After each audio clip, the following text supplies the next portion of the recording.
Welcome to lecture number 5 of module 3. In previous lectures we modeled governor model, turbine model, generator model, load model, and we saw that if load is changed in any of the system, then frequency is changed, and that is steady state frequency error exists. So we use that is a secondary ALFC control, and then we found that here we reduce the frequency errors of the system. In whole analysis, we visualize that there is only one generator having its drooping characteristic R, and the damping of the system is D, that is a load variation constant with change of the frequency. Let us take if there are various generators. Of course, it is very much real that in power system in one of the area there will be several generators, and they will be having the different regulation characteristic, that is R, and also D of that system will be 1. So if we are having various generators, let's suppose we are having n number of generators in power system in that one area, then change in the frequency error, that is a del f SS, means steady state error, will be here your minus, that is change in the load in that area, divided by D, that is a coefficient which relates your frequency change with respect to the load change, and R1 and R2 are the characteristic of the individual generators. So here now the B of this system, that is a beta which I was using, now it will be this total value. So the load change here, this D will responsible, if I will go for writing this PL, will be nothing but your minus D change in your FSS. Here minus I can say change in your FSS upon R1, minus here your change in FSS upon R2, and so on so far, minus here change in your FSS upon R. So this is your net load release due to the frequency change, because if frequency is reduced, what will happen? This is negative, then some load will be released from the system, and that load change, that is certain change, will be met, and this load will be met by this component, and the remaining part, you can say this generator will share the load according to this regulation constant, here this R2 and this R1. Already in the previous lectures I explained that if we are going for this, and here for example if the characteristic one is having a lower slope and another is having this another slope here, and then this is your steady state frequency, that is where the system is operating, and this where the loading. Now if there is a sudden increase in the loading, what will happen? Your frequency will fall and the load sharing will be now this much. So the change in the loading for this and this will be the different, and again it depends upon this R, that is the slope of this curve, that is a arc here 1 upon R. So we can see which is having this slope here is more, and then we are having less generation. Here you can see if R is more, what will happen? This component will be less. Here if R will be less, then this component will be more, and there so on and so forth. So here in the power system there are the various generators of different R1, R2 are there, so we can relate the change in the frequency will be this. Then we realize that we don't want that, because if the frequency changes here, if load is increased suddenly, what is, let's suppose your load is increased here, your frequency is going and settling here to certain value. We don't want this error, and that's why we use some integral controller, and that is we wanted that this change should come here and finally settle to the 0, means change in your frequency must be 0, means we must update our power system to the normal value, and this rated value, that is a frequency, that is a 50 Hertz in our case. Now let us move, even though I also in the previous lectures just I was giving the concept of the control area. Normally the areas are connected to each other, and the major region, and these areas are connected with the transmission line, and that is called as the tie line. So the tie line control is basically used, and it is connected between the two utilities for the several regions, several advantages. The first one is that over that tie line the utilities can buy and sell power from the neighboring region. For example, let's suppose we are having one region here, this area is 1 and this is the tie line here. there is a possibility another region here and it has a tie line connection here. So this region 1 can buy the power from the area, this region or area 3 over these tie lines. So these tie lines are used to buy or sell. It can also sell power to these areas and again through this tie lines controls. So that's why I have written here this to buy or sell power with the neighboring systems. Another advantage to have tie line control is to meet sudden requirement of power. Means if there is a sudden load increase here, let's suppose change in the load here in this area, what will happen? This load will be met by the generators who are acting here in this area as well as the generators here. They will try to supply over this tie line.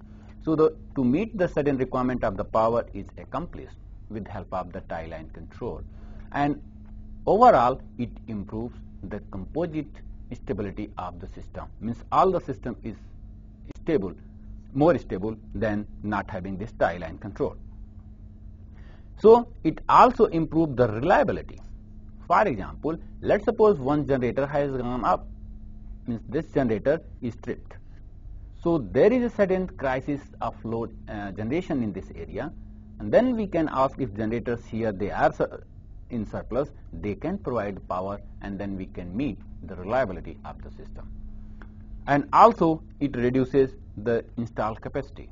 As we know, this is one of the advantage of interconnection of the system, that with the help of interconnections we can reduce this installed capacity, or we can reduce the reserve margin. To understand this, let's suppose we have here the capacity of total load here, let's suppose 100 megawatt. This area we are having 200 megawatt. Now to meet this demand, you must have here installed capacity more than that, and let's suppose it's a 150 megawatt. Similarly, if it is not connected here with this one, we require here at least 250 megawatt here as well, because if there is sudden variation here and there, we must able to provide that load here. So this is your loading, and then we require here the 250 megawatt of generation. So now the reserve capacity or installed capacity of this one system here is 150. Here is a 250 for this, but if you are going for the interconnections, then what we can do, we can have only 100 here and the 250 here. So what we are doing, we are reducing the reserve margin, or we can say we have reduced the installed capacity of the system. That is earlier it was 150 plus 250, it was 400. Now it is only your 350.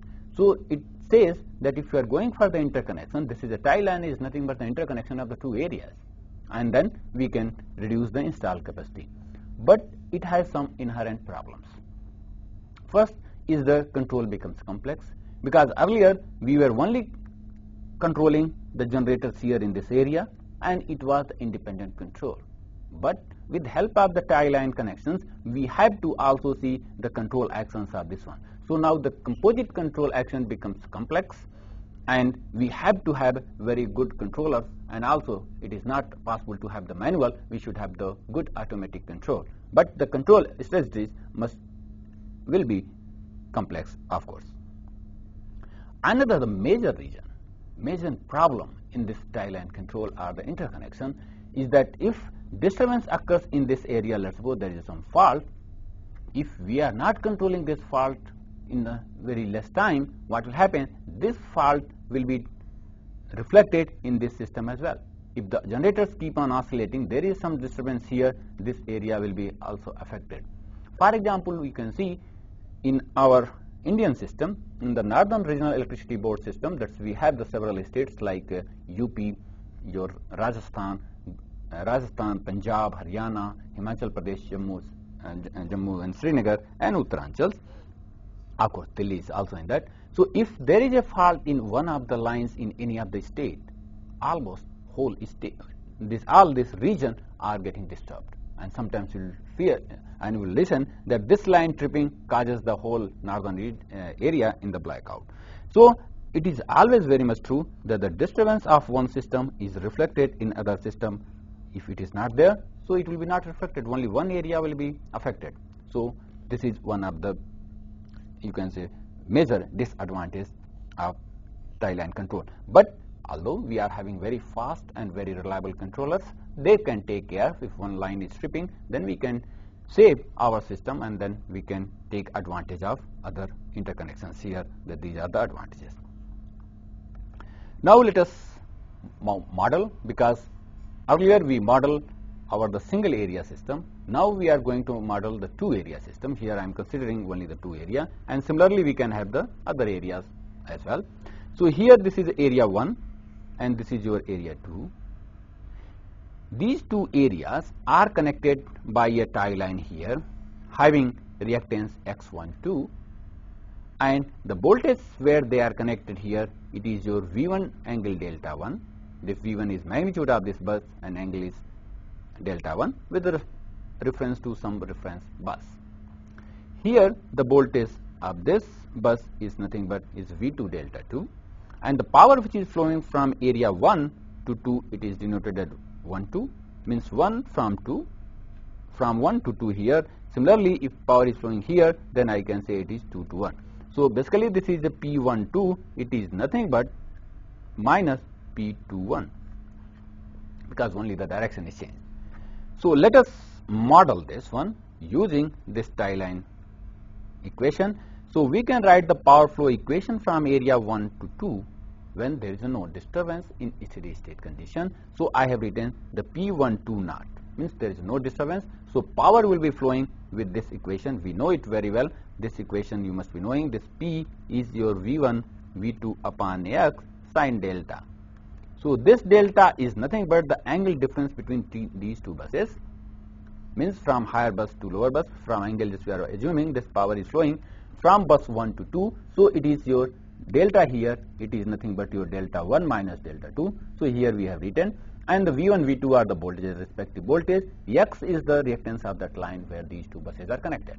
So this is the V1 V2 upon X12 sin delta 1 naught minus delta 2 naught. Why I am writing naught? Because we are talking about the steady state, there is no disturbance. So this is the initial angles of these buses.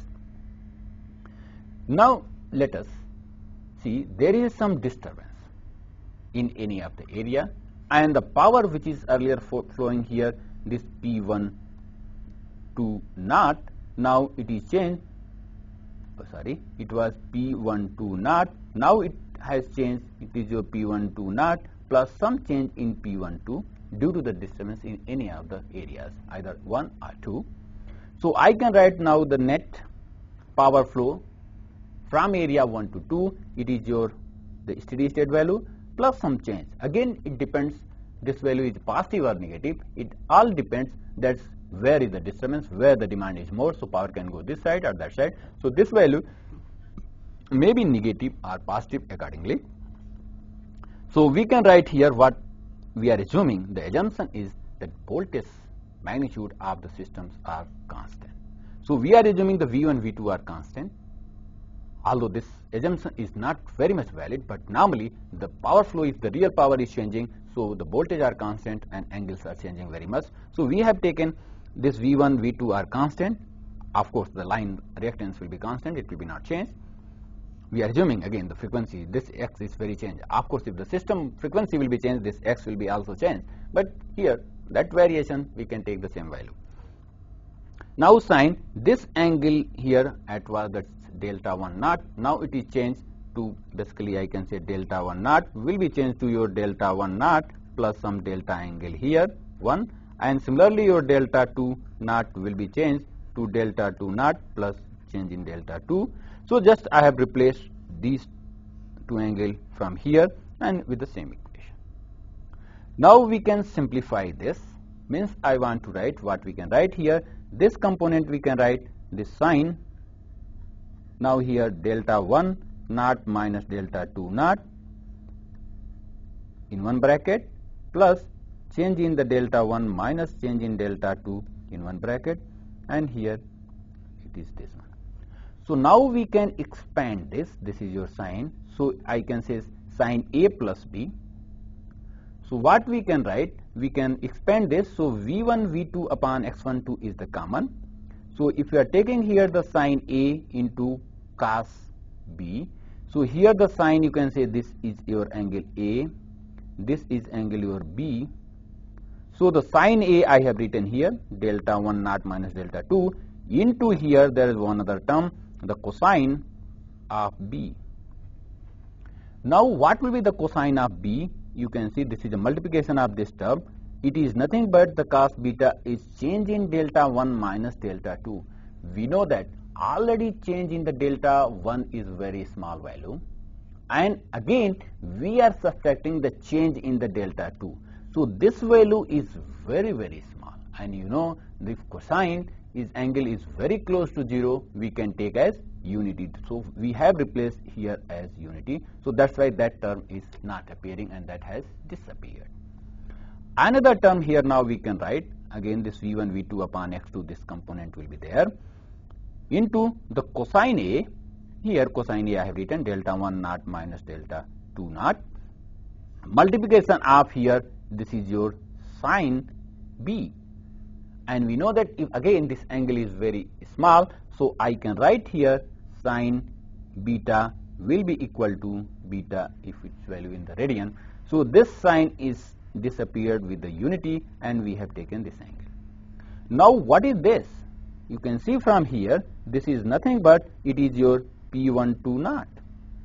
So from this equation and this equation, now we can write the change in the power, that is P12 will be your second term. You can see here this is your P12, here P12 naught is there, P12 naught is cancelled from here to here, and we are getting this is equal to this component only, and that is written here, means the change in power from area 1 to 2 is equal to V1 V2 upon x12 cosine of angle delta 1 naught minus angle 2 delta, multiplication of the change in angle 1, means change in angle of bus 1 in area 1 minus change in angle of bus 2 in area 2.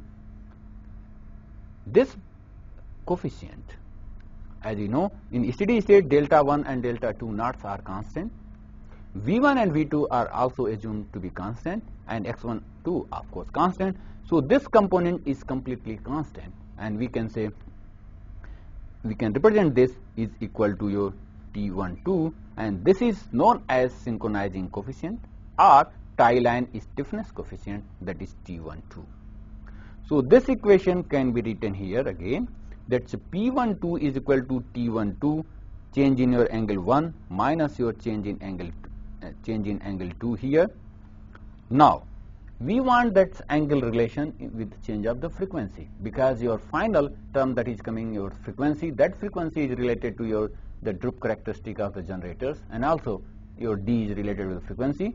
So we can write here the change in the frequency, it is nothing but your 2 pi delta f, and delta f is nothing but, I can write here this change in this frequency is your d upon dt, change in delta. So this delta we can write here, this is the value, this delta, and we can write here this 2 pi, the integration of delta f into t, and similarly if you can put here 1, then it is f1, here 2 is f2, means the two areas, if during the disturbance they will have the different frequencies f1 and f2, then what will be the power flow? Of course, if they are connected in steady state, the frequency of these two areas will be equal. So without any problem, we can equate the f1, change in f1 will be equal to f2 in steady state only. During the disturbance, the frequency of this system will be the different, because during the transient period for certain duration. So I can write here your this change in delta 1 is nothing but your 2 pi change in delta f1 into dt. Similarly, I can write a change in delta 2 is your 2 pi here change in f2, that is change in frequency of area 2 with the dt. So we can take Laplace transform, or you can here we have put this value here in this equation. From here we can get this one using these two equations. From these two equations here we can get this. Now if we are taking the Laplace transform, here we can get simply, this is integration, so it will be 1 upon s. So we can get the change in here, means we can get, if I'll write this P12 s will be equal to twice pi your T12, that is your tie line stiffness coefficient, divided by S, because the S will be common here, integration in both, and I can write change in your F1S minus change in your F2S.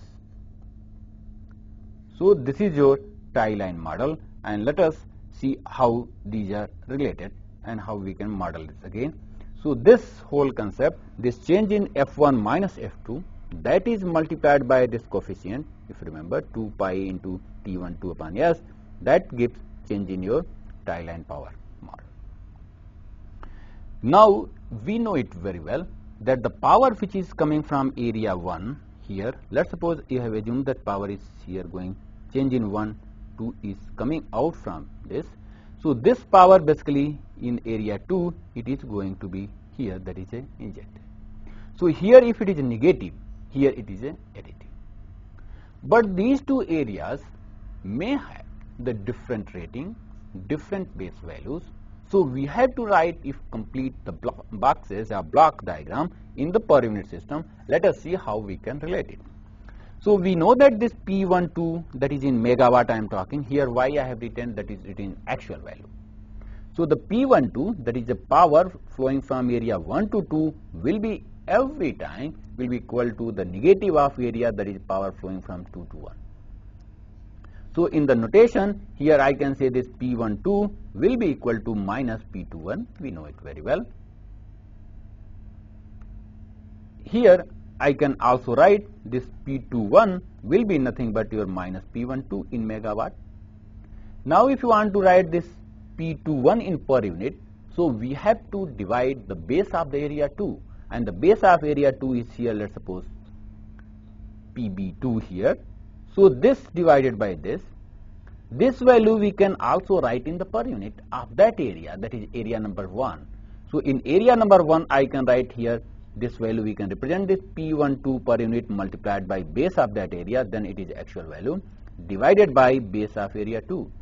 So here now in per unit I can write, now this it is in PU, this whole derivation, PU is removed, means PU value just we are writing, means change in P21 is equal to some constant here A12 multiplied by change in area P12, and this A12 is nothing but minus here, that is a PB1 upon PB2. So here it is nothing but this is a coefficient that is relates the base of A divided by base 2, and again with the negative sign.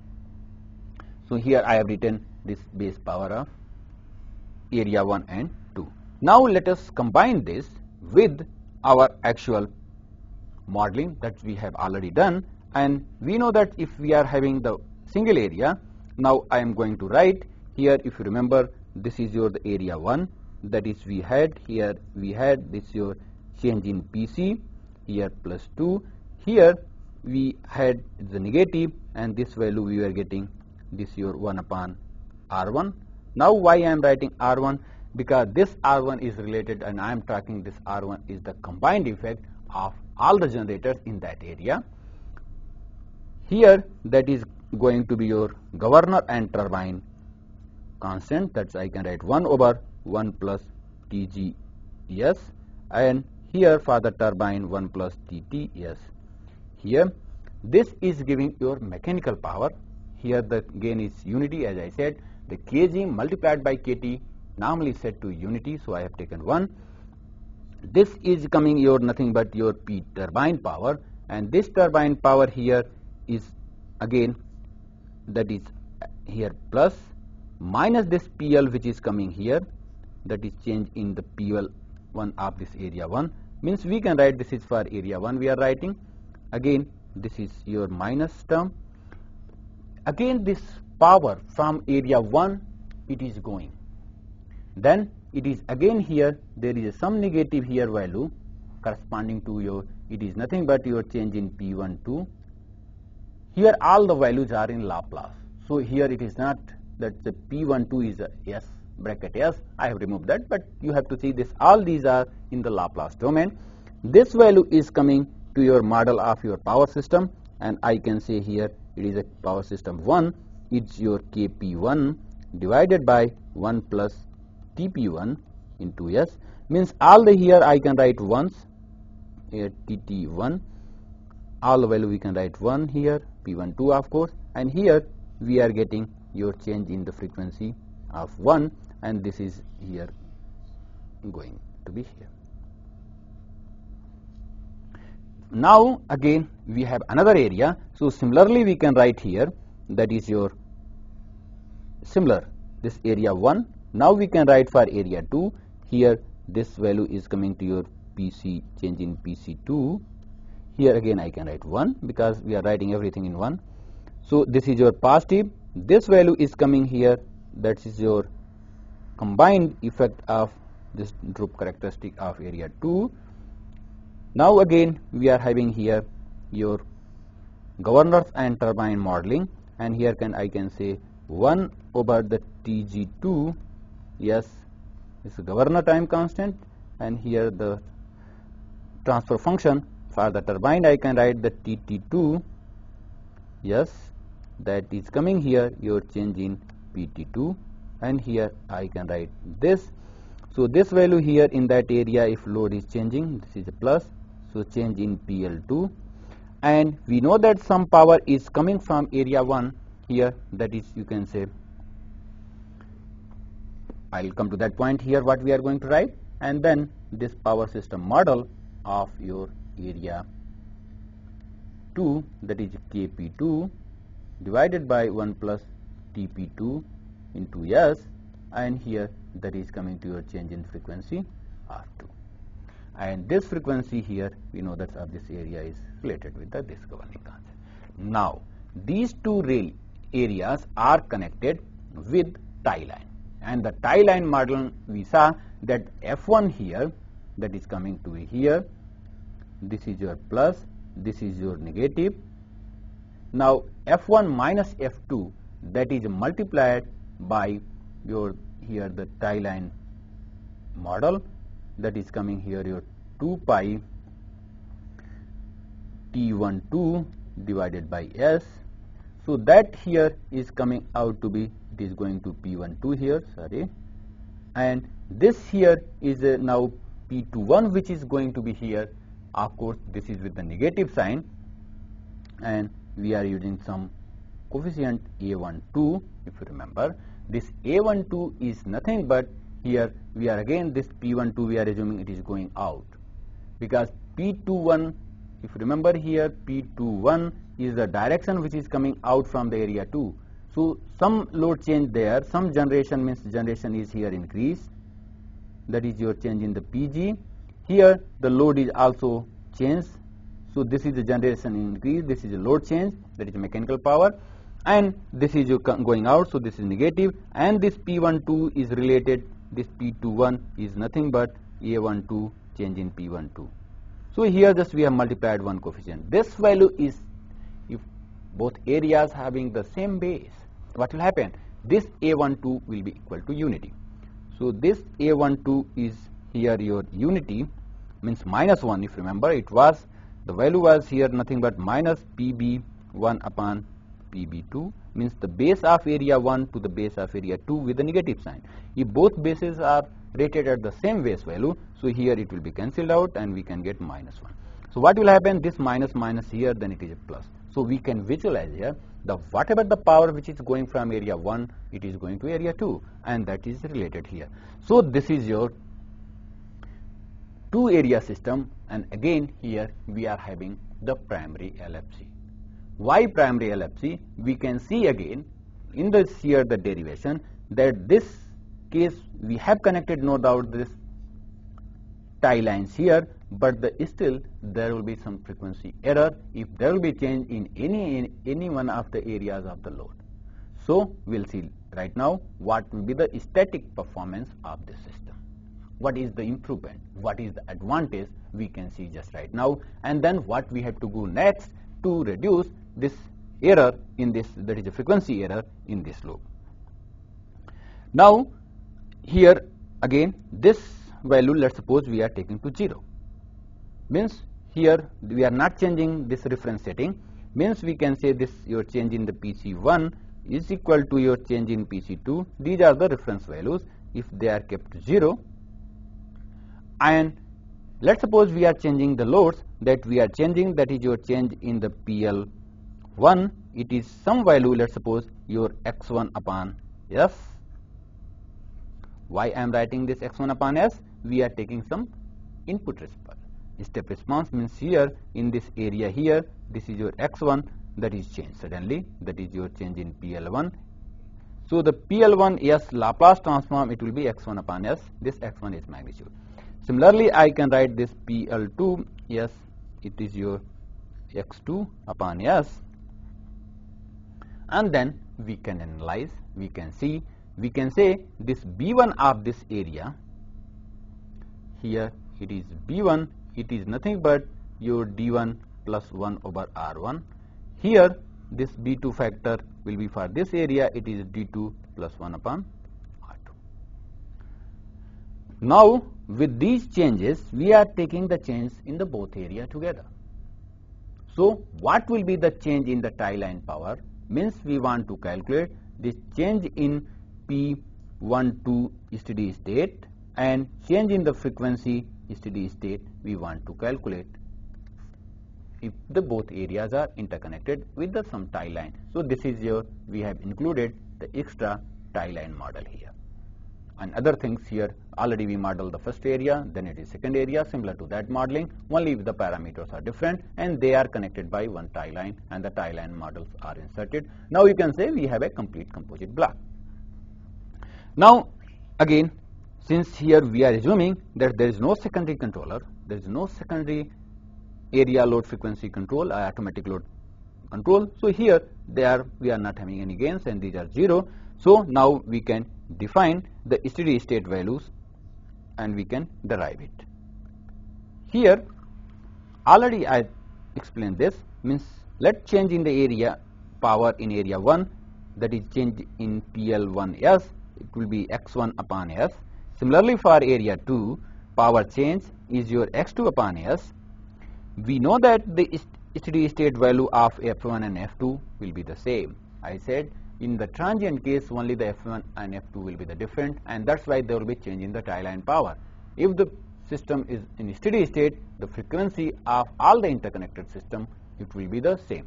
So here your change in the frequency during steady state, that is SS, it is nothing but it is your constant and that is a fix for all the regions, and also the steady state change in the tie line power will be also, it will be constant. To understand this, one approach that we can use, as I said, the final value theorems, means we can get this change in the frequency errors here using the final value theorem, or we can simply apply another approach, and here you can see that approach I have discussed here. X1, what is X1? If X1 is changed in the load in area 1, we know if there will be any change in the load in the area 1, that will be supplied by the governor, by changing the governor action.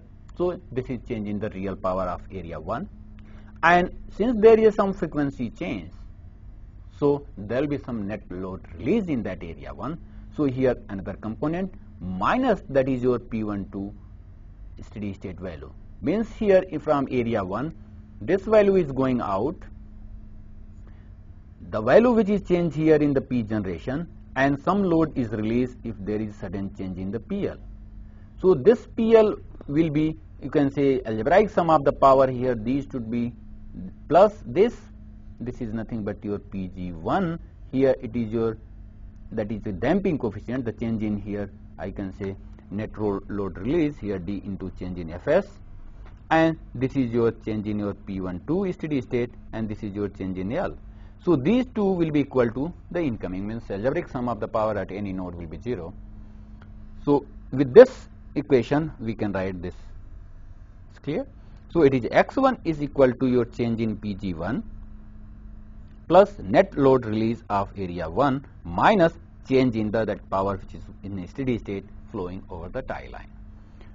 That can again simplify it. So x1 here we are taking a change in the P12 steady state this side, so we can write x1 plus change in P12 SS, that will be equal to this value. At this value we know that what is the Pg1?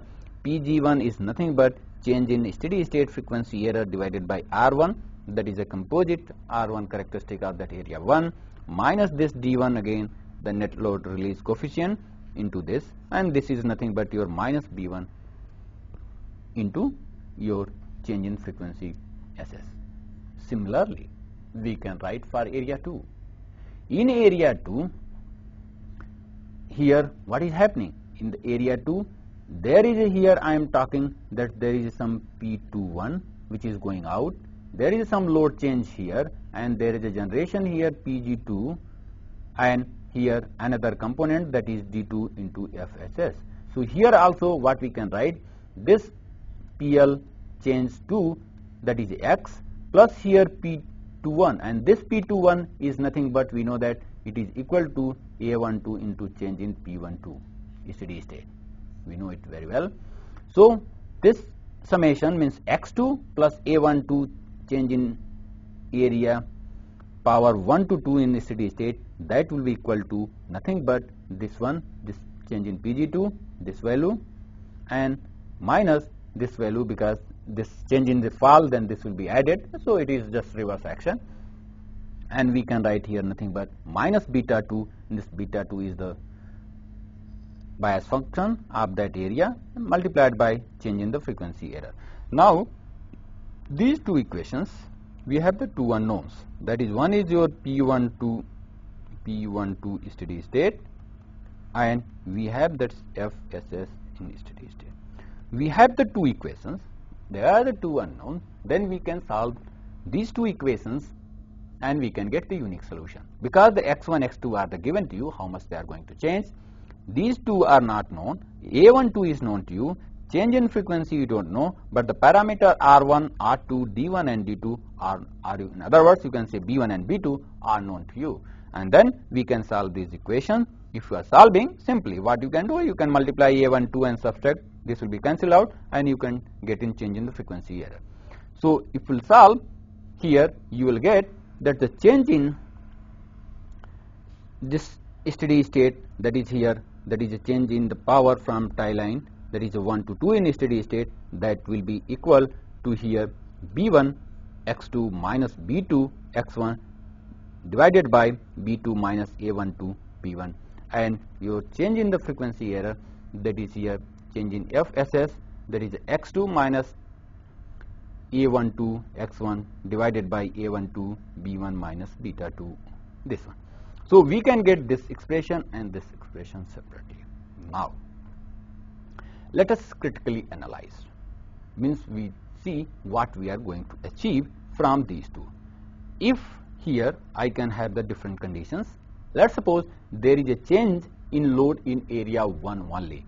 So here I can say x1 is there, means x1, let's suppose any value, means we can say here, sorry, I can say this PL1 is your x1 is there, but the change in the area 2 will be 0, means that is equal to your x2, means x2 is 0, means only we are considering the change in the area 1 loading.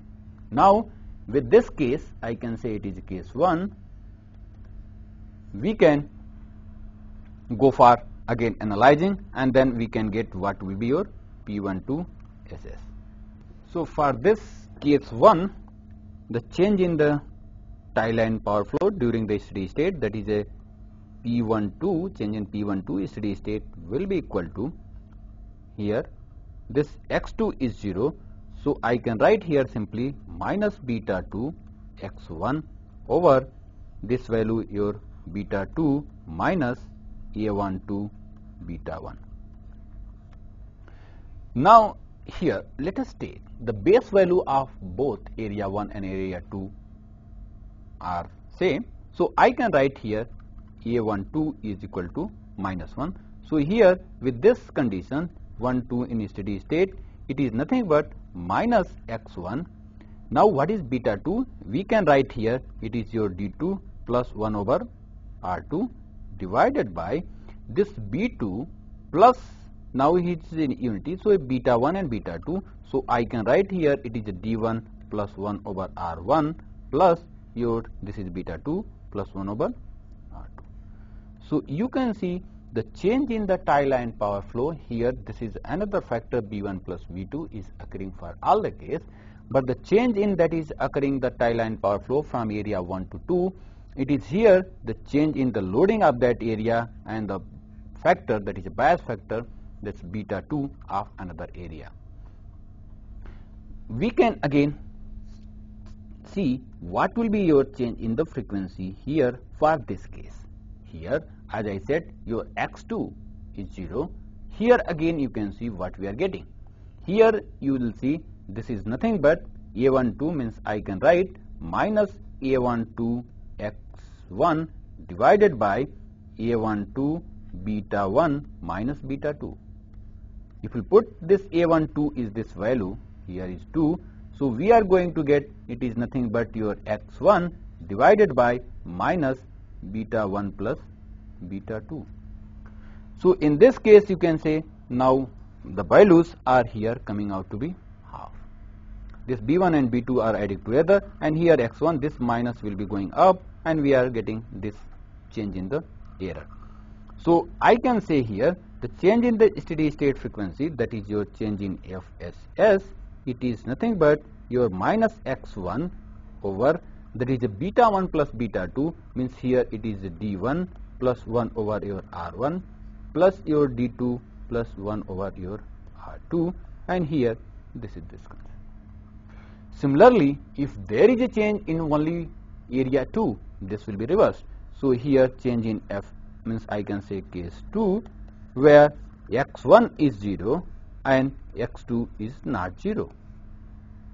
So I can say this is equal to minus x2 divided by your D1 plus R1 plus your D2 plus your R1, oh sorry, this is R2, and here your change in P21SS will be, now you can see what we are going to get here.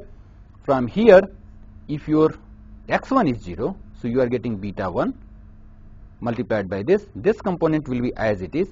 So I can say simply, and here it is a, now it is a positive, so we can write this here, this value is your x2 into your R1, sorry, D1 over 1 upon R1, and here we are getting D1 plus 1 over R1 plus D2 1 over R2. Now you can see, if from this expression, in the previous case, I can say now summarize the case 1 here. Here we are getting the P12 steady state, that is, it was coming your minus x1 here, D2 plus 1 upon R2, here your D1 plus 1 over R1 plus your D2 1 over R2.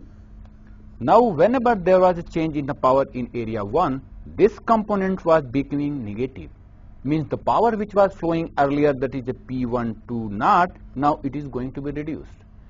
Of course that is true, because here this is area 1, this is area 2. If there is load increase here in this area, the power which was flowing, it will be reduced here. Similarly, if there is a change in area here load, then power here will be increased, and that will be area 1 will be supplying the power. So you can say this P12 steady state is the positive value, x2 is positive. If it is increased, then this is all the coefficients are constant. So this will be increased, and means the tie line power is increased. So whenever there is a disturbance load increase here, the power from area 1 will be supplied here. Similarly, if there will be change here, then power change in here in the tie line, means area 2 is supplying the power. So it is a mutual assistant, means one area is in problem, other area is assisting, and that basically improves the reliability and the stability of the system. And the frequency you can see here. To see it very clearly, let us consider that the both areas are almost equal. Means here I can say that is B1, let's suppose, equal to B2. Then we can see how much change in the frequency that is occurring. Now what is this?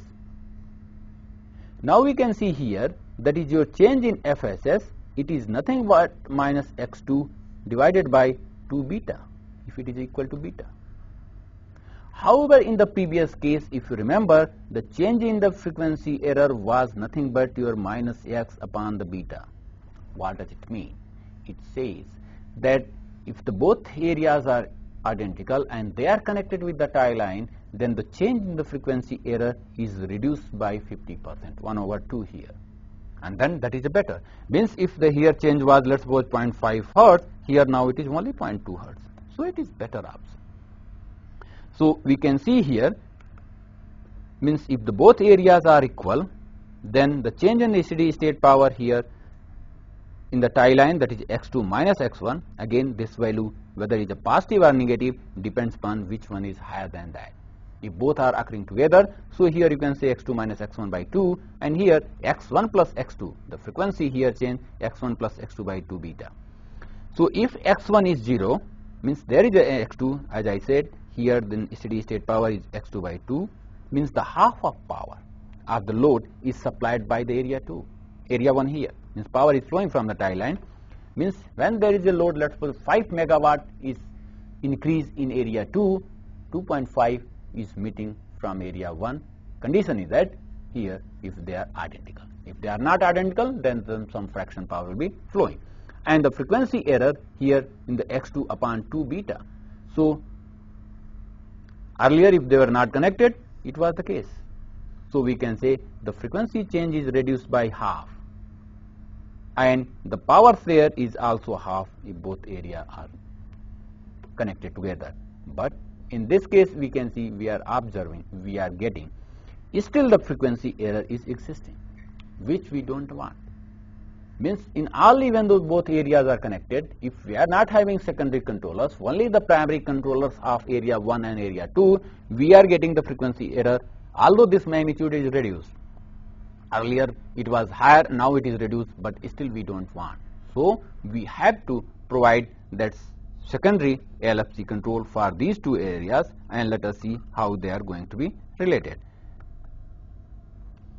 To go for the secondary controllers, let us think how the scenario is changing. Now let's take the load change. Means here if you are assuming this area 1 load is increased, plus means increase, and area in 2 load is no change, that is 0. So if here it is changing, what will happen? Load is increased either in area 1 or area 2, frequency will fall. So this condition shows that here it is increasing in area 2, here increasing in the area 2, then frequency is here, it is a falling, means frequency will reduce. Once, as I said, load will increase, frequency will fall. So in these both cases the frequency will fall. Now what will be the P net?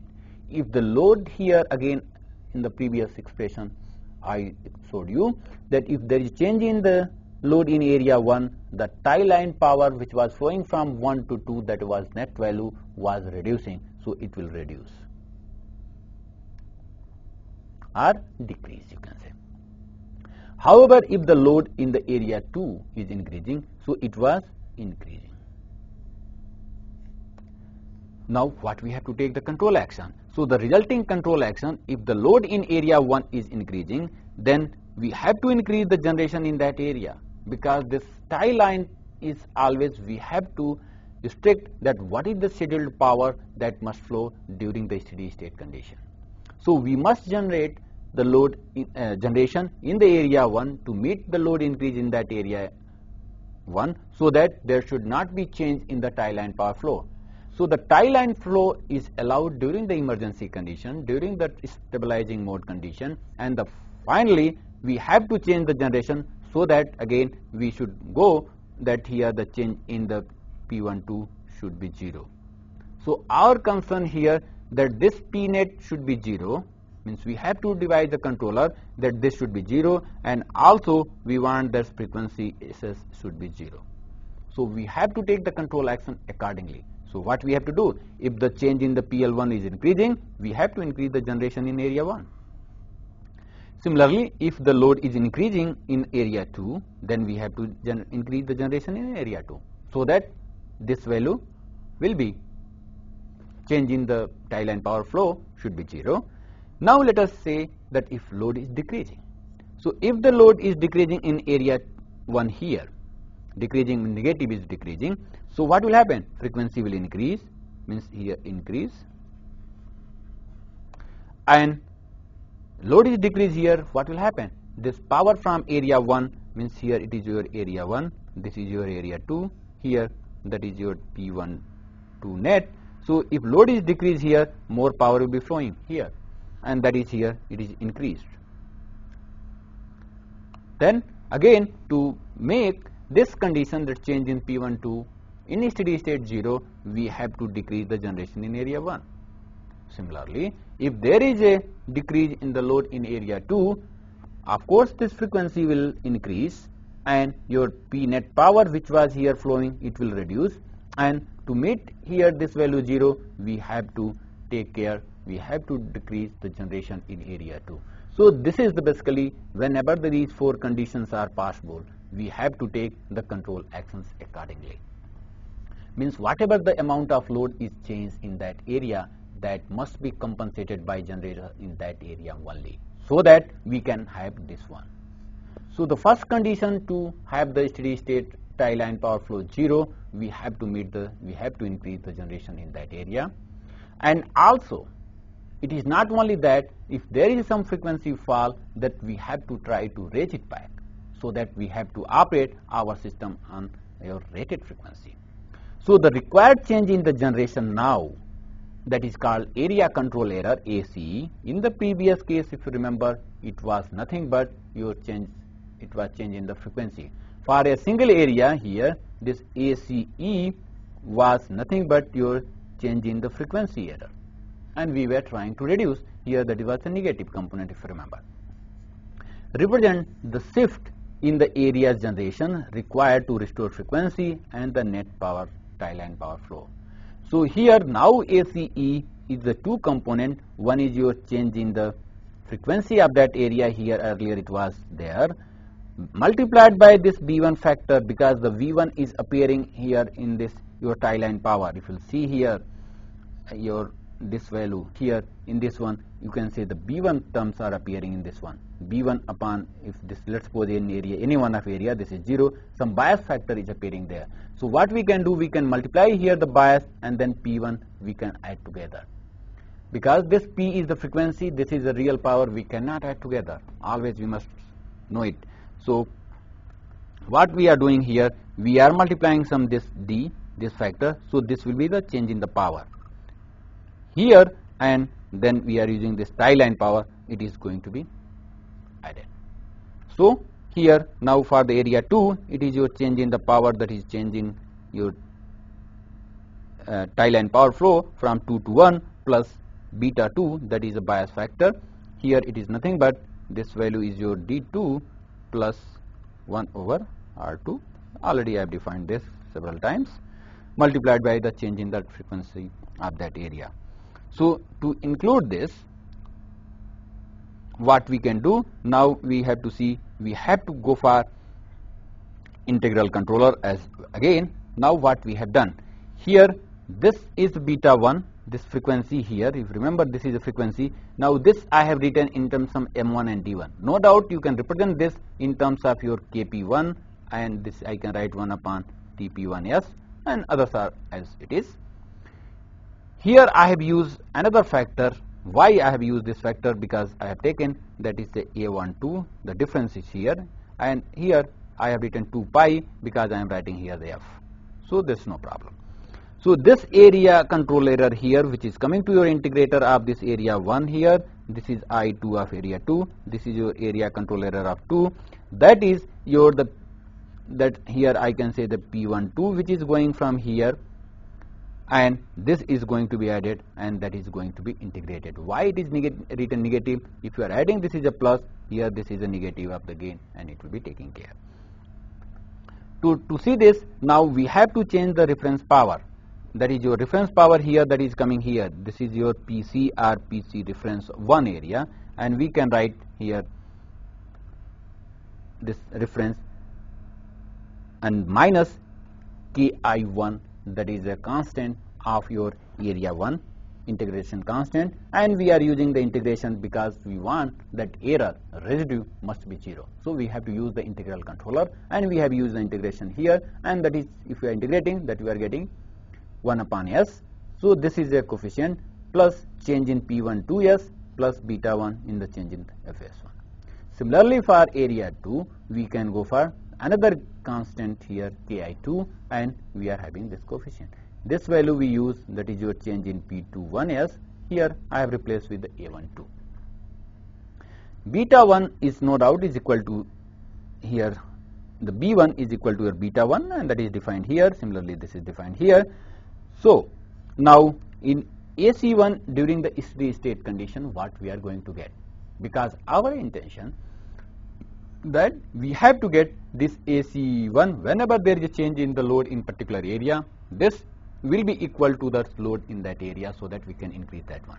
As I said in the control action, whenever there is a change in the loading in area 1, generation will take that loading in that area 1.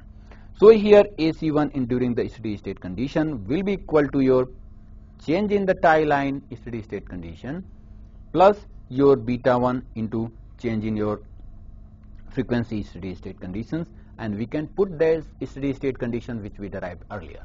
So we can put here the value, that value I have taken from here, if you remember, this values here, here as well as here, and then we can, if we put this value, we will get here this value, and then we can simplify. What is happening, this P delta P12 steady state will be equal to beta 1 into x2 minus beta 2 into x1 divided by beta 2 minus A12 beta 1. Here you can say both are equal, and then it is divided here. So beta 1 x2 is coming here, you can say beta 1 x2 here, and your this value here beta 1 x1 here, and then we can get here this value. Now why here you can see this value is going to be cancelled, here this is the reverse of this. So we can see, and this value will be simply cancelled out. So we are getting x1. So whenever there is a change, means x1 is positive, area error must be negative, so that we can inject that generation and we can go far. Similarly, the area control error here will be also, if x2 is there, then it will be minus x2, and then we can, in this case we can say now during the steady state condition, here this is going to be meshed together, and finally here we will get the change in the frequency error as well as this error, means change in your FSS will be 0, and your change in P12 SSS here will be 0 for the closed loop system. Here we use for the open loop errors. Other way again we can go for similar fashion, that we can use the final value theorem, but that it becomes very complicated because the 2 area and several states, now 9 states are going to be appearing here, so it is very complicated. But we can here use the open loop steady states values in the control area, and now this value is coming to this, and that is going to be increased. So your of course change in the frequency error as well as change in the tie line power flow will be 0. So we saw now this static performance, now it is 0, that is required. So the bias factor is adjusted such that change in load of particular area should be met by its own area. So these factors are chosen in such a way that we have to obtain these conditions. So means if there is any change, so that area will take care so that this value will be 0, and at the same time we have to maintain the frequency of the system. Another problem here in whole system, this larger value of Ki, means what will be value of Ki? This Ki constant is very critical. As you are going for adding more and more areas, the choice of Ki is very critical. Means sometimes this Ki value, as we saw in the one area control, it was oscillating, it was giving some damping, it was some underdamped modes where and eigenvalues were appearing. So this may give you unstable condition, and therefore we have to design an optimal control utilizing the Ki's and the BS bias factors, and therefore once the Ki is optimally chosen, then we can go for the combined effect with some economic load dispatch, and that is also called the tertiary control. So this KI inclusion is called your secondary ALFC loop. Primary we saw because there was some error, and then we added some integration controller, and then we got the secondary. But if you are going to include your economic load dispatch, then we'll get here the tertiary load control, and that is called tertiary ALFC loop. So we saw primary, secondary, and now it is a tertiary. So we'll see in the next lecture, we'll see the optimal control, how just we can decide to get, so that we can get the stable operation of the interconnected 2-area, 3-area systems together. So to recap, in this lecture, we model the tie line power flow, and we saw what are the various advantages and the disadvantages of your tie lines approaches. If you remember, just I'll come from beginning, just recap you. So we model and we saw that the change, we model here with this tie line here, and we saw that the change in the values here, that is reduced, and finally we say this frequency error, if the 2 areas are there, then frequency error will be reduced rather than a single area condition for the same load change. And but again the frequency error exists, so we have to design some secondary ALFC loop, and then we use this KI, that is, as I said, we have to use this area controller errors, and some integration constants here, integral controllers are used in both area, so that we can minimize the P net change, that is 0 during the steady state, and the frequency also here, that is FSS, will be 0, so that we can have stable and the normal operation of the system. So now, as I said, the gains of these values are very, very critical, and we have to take care accordingly to stabilize this complete system. Now we have the several states here. Once we are going to change, there is a possibility that since generations are changed, why not we can change in such a fashion that we can achieve the economic load dispatch, that is a optimal power flow solution, along with changing whole system, along with that we can have the stable as well as economic load dispatch problem. So that we will see in the next lecture. Thank you.